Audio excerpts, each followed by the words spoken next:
안녕하세요. 경희서당의 강경희입니다. 오늘은 부스 4회계 세 번째 시간이에요.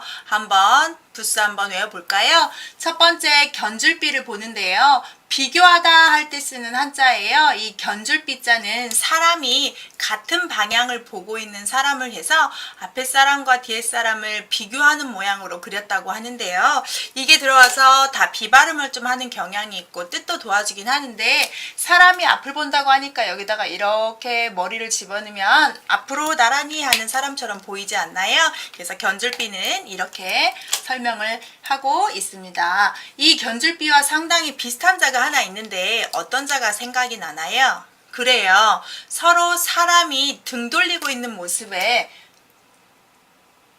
북녘북자라는 한자가 하나 있는데요. 이거는 사람이 등 돌리고 있어서 차갑다, 등을 돌려 있는데 뒤쪽의 방향이 북쪽이다 해서 쓰는 한자예요. 견줄비와 북녘북이 상당히 모양이 비슷하니까 조심하시면 좋겠습니다. 두 번째 털모자는 털이 이렇게 밖으로 빠진 모양인데 이 털모자도 딱 보자마자 뭐랑 비슷한 한자가 하나 있나요? 그렇죠. 이렇게 한 모양이어서 손수자가 하나 있죠. 손수는 앞으로 꺾지만 털모자는 뒤로 뻗는 모습을 보셔서 이 털모가 들어가면 털과 따뜻함을 상징하는 한자예요. 세 번째 성씨 씨자는 우리가 김씨, 이씨, 박씨, 강씨, 최씨 뭐 이렇게 성씨 뒤에 놓는 건데 그 조상들 대대로 그렇게 어디 가문이다 라고 해서 뿌리를 찾아가는 것처럼 길게 연결이 되어 있다 라고 해서 사람의 가문의 뿌리라는 모양을 본떠서 이 성씨 씨자는 나무 뿌리 모양을 본뜬 한자래요. 그래서 성씨 씨자는 뿌리라는 뜻을 가지고 있어요. 사람의 성씨지만 뭣도 갖고 있다? 그렇죠. 뿌리라는 뜻이 갖고 있다. 꼭 알아두셨으면 좋겠습니다. 자, 그 다음은 기운기자인데요. 이 기운기자는 아래다가 쌀미를 집어넣어야 한자가 되는데 어미라는 표현을 썼다는 건 위쪽과 옆에 측면을 감싼 거고요. 이게 들어가면 기운과 관계된 한자가 되고 거의 발음이 기자 발음을 하는 경우가 많아요. 그렇게 알고 계시면 되겠고요. 다섯 번째 물수인데요. 상당히 많이 쓰는 부수인데 이 물수가 들어가면 다 뭐와 관계되냐면 물하고 관계되는데요. 혼자 쓸 때는 물이지만 왼쪽에 오게 되면 물방울 3개로 변하게 되고 이 물수가 아래쪽으로 변해서 아래쪽으로 가게 되면 발이라고 해서 물수발이라고 표현을 합니다. 그래서 물수가 왼쪽으로 하면 물수변, 아래쪽으로 오면 물수발 이렇게 표현하는 말이 있으니까 근데 뭐 어려운 단어라면 여러분이 힘들까봐 말로만 살짝 하면 뭐 물이 들어가는 한자들 앞에 물 쓰면 강강자라든지 물하자라든지 바다해, 뭐 바다양 이런 한자가 있지만 물수발자는 폭포폭자가 있어요. 그래서 그런 한자들은 아래쪽에다가 이렇게 물수를 집어넣어서 물수발 모양을 집어넣는답니다. 지금 부수 시간에는 어떤 것만 하시면 된다. 이 부수가 들어가면 어떤 의미가 있다. 이것만 아시면 됩니다. 자, 여섯 번째 불화도 똑같아요. 자, 불하고 관계되는 한자인데 이게 들어가면 다 불이고요. 쓰는 건 점부터 쓰고 사람인을 쓰는 게 순서고요. 이걸 아래쪽에 왔을 때 점이 하나, 둘, 셋, 네 개니까 하나, 둘, 셋, 넷. 불화가 아래쪽에 왔을 때 있으니까 불화발, 연화발이라고 하는데 이 연화발은 불화가 연결되어 있구나 라고 표현하는 말이라고 하고 연화라는 말, 발이라는 말은 여기서 똑같이 따온 말이에요. 아래쪽에 위치했을 때 쓰는 말이에요. 그래서 이렇게 점 4개가 들어가면 불화하고 관계된다라고 하시면 되겠습니다. 자, 물수와 불화가 들어가는 한자가 한두 개가 아니기 때문에 여기서 다 말씀을 드릴 수는 없고 다음에 제가 또 부수 파트로 나눠서 심층 한자를 공부할 때 말씀드릴게요. 지금은 불화 들어가면 불하고 관계되는 한자만 아시면 됩니다. 그 다음 7번째 손톱조자인데 손톱 모양을 본뜬 한자인데 예를 들어서 손을 이렇게 손을 그렸다고 보시면 되고요. 얘가 위쪽에 갔을 때는 이렇게 짧아져요. 그래서 이때는 손톱조 머리라고 불러요. 자, 이게 손 이런 모양이다. 그래서 손 모양하고 관계돼서 손하고 관련되는 한자들이 있다. 말로만 조금 얘기 들으면 다툴쟁 같은 거, 한류자 같은 거 위쪽에 있는 한자입니다. 8번째 아버지 부자는 양손에 2개 뭔가를 들고 있는 아버지인데 유래를 보면 아버지가 한 손에는 회초리를 들고 한 손에는 도끼를 들었다 해서 옛날 도끼는 권력을 상징하고 회초리는 교육을 상징해서 아버지가 권력을 다 쥐고 있으며 교육까지 담당하는 아버지를 뜻하는 한자래요. 쓸 때는 양쪽 점을 찍고 가위표를 쓰시면 되고 아버지 부예요. 점괘 여는 아버지 부와 상당히 똑같지만 이건 언제 보냐면 우리가 윷놀이 하실 때 보시면 그 윗부분에 새겨진 무늬잖아요. 그래서 점을 칠 때 표시를 해놓았던 모양에서 무늬를 그렸던 모양에서 그럴문하고 상당히 또 비슷하게 생겼어요. 그래서 점괘 요자는 이렇게 무늬 모양에서 점괘, 점을 볼 때 썼던 문이고요. 저런 문장들은 그럴문자 대용으로도 많이 쓰는데 배울학자 같은 거 가운데 부분에 썼을 때 저런 모양이 좀 들어가 있는 경향이 있긴 하지요.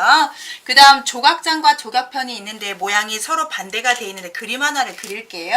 통나무가 하나 이렇게 있다고 하면 반절로 잘라서 이쪽 조각이 있고 이쪽 조각이 있어요. 그러면 이쪽 조각은 왼쪽 조각이고 이건 오른쪽 조각이죠.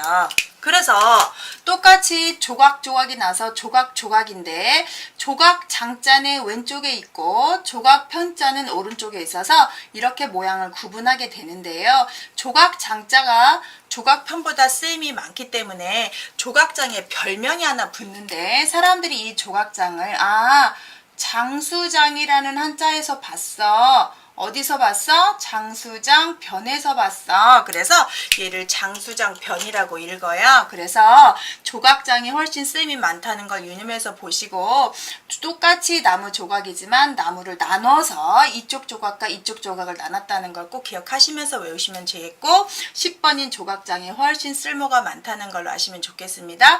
조각장하고 조각편은 같이 보시는 한자예요. 쓰는 순서는 니은 한 획, 2획, 3획, 4획. 여기를 먼저 쓰고 하나, 둘, 셋 이렇게 쓰십니다. 하나, 둘, 셋, 넷. 하나, 둘, 셋, 넷 이렇게 쓰시면 4획으로 다 마무리됩니다. 12번 어금니 야자는 어금니 모양을 본뜬 한자인데 그림이라고 하니까 또 못 그리는 그리지만 제가 좀 그려볼게요. 그래서 이렇게 그림을 이렇게 어금니 모양을 본뜬 한자에서 어금니 이 모양이고 이게 들어가면 아발음이나 치아하고 관련돼서 코끼리 어금니를 우리가 상아라고 하지요. 그때 아자입니다. 소우자는 소 모양에서 위에 뿔을 그려서 강조해서 소우자가 되고 이 소우자하고도 상당히 비슷한 한자 하나가 있지요. 그렇죠. 얘를 나도라고 하는데 얘는 소하고 아주 많이 닮은 말띠 오자예요. 제가 모양이 비슷한 한자에서 매번 말씀드렸는데 소우와 나도는 구분을 하시고 원래 말 모양인데 말은 뿔이 없어서 위를 그리지 않고 소는 뿔이 있어서 해서 소를 그렸고요. 말이 천간지에서 낫을 관계되기 때문에 나도라고 불렀다고 합니다. 마지막 개견은요. 이것도 비싼 한자에서 제가 개견 큰데 구분했듯이 이때 이 점은 개의 어디를 상징한다고 했죠? 복습인데 그렇죠. 귀를 상징한다고 했습니다. 그래서 개가 들어가면 다 개와 관련된 한자인데 이 개견이 옆으로 오면 모양을 이렇게 써요. 쓰는 순서는 이렇게 쓰는데 개견이 옆으로 왔을 때는 명칭을 좀 바꾼다고 합니다. 개사슴 록변이고요. 우리가 욕설을 할 때 제일 듣기 싫은 욕 또는 흔하게 하는 욕 중에 개로 시작해서 하는 욕설이 많아요. 그래서 한자에서도 이 개견자가 옆에 붙게 되면 상당히 껄끄럽고 듣기 싫고 낮은 하찮은 해석을 하게 돼요. 가령 미칠광자를 보시면 이건 한번 써볼게요. 미칠광자를 보면 여기 옆에다가 개견을 쓰고 임금왕을 쓰게 되면 이게 미칠광자예요. 그래서 임금이 뭐처럼 개처럼 현명하지 못하다, 미쳤다 라고 해서 미칠 광란 뭐 이럴 때 쓰는 한자인데요. 이렇게 개견이 들어가는 한자들은 좀 뜻이 많이 좋지는 않다 이렇게 의미를 하시면 부수는 뜻을 담당하기 때문에 유추하기가 좀 편합니다.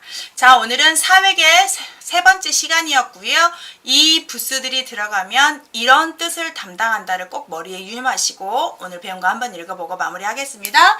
견줄비, 덜모, 성시씨, 기운기염, 물수, 불화, 손톱조, 아버지부, 점괘호, 조각장, 조각편, 어금니야, 소우, 개견 이렇게 배우셨습니다. 부수마다의 별칭이 있는 거 참고하시고요. 꼭 반복해서 여러 번 보시면 여러분에게 많이 유익합니다. 좋아요, 구독 부탁드려요. 다음 시간에 만나요.